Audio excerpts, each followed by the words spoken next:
He was eating a peanut butter and jelly sandwich, right sitting over there. And I remember, I think it was yesterday. So probably not the first, it was probably the first time somebody knocked on your door. Like that, yeah. Yeah, right.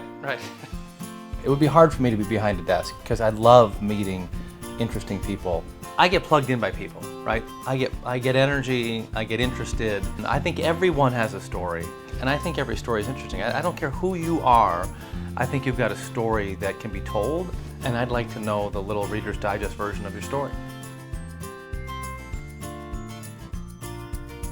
I met a woman in Cleveland and she took me to Europe, and I needed to find a career over there, so I started doing furniture making. I did that over there for about 15 years, and then we decided to come back to Cleveland, and so I set up this little shop in this space and started working from here. Prior to 2008, I would wake up and work on primarily industrial transactions, helping business owners or tenants find space, sell space.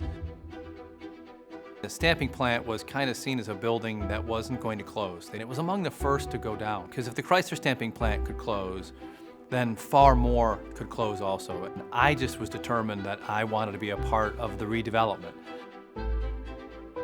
It was obvious to me, like this was going to be an incredibly successful industrial park once it was all torn down. And in the plant was 20 football fields of pecan wood that was there to absorb the blows from the stamping plant machines.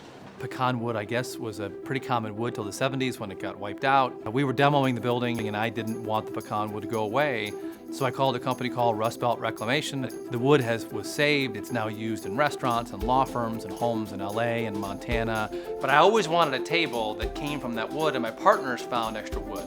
We know you want to do something with it. It's waiting in our yard.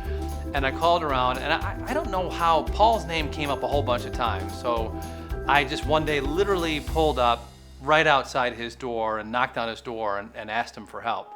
So I've had a few customers with their own lumber. This was the first time with pecan.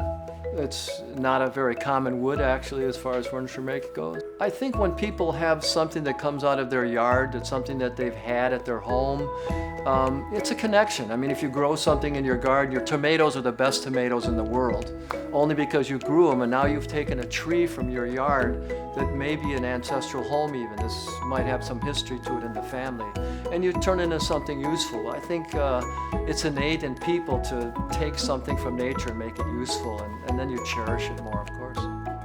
And he made a beautiful desk that has a bookend. You can see already that there's different colors, different shades, depending on which part you're looking at. And once you, because of the hardness of it, once you sand it and do a finish, you get a really nice shine on it. My secretary liked it so much that she took it from me and used it as her desk, so then I had another one made, so now I have two. The desks are so attractive that they have redesigned our office space around his desks. And this is the first thing you see in our new office space are Paul's desks. I thought it was cool though, because I never would have met Paul and his grandson and his partner unless I had these briquettes of wet wood that came from a plant that's no longer around.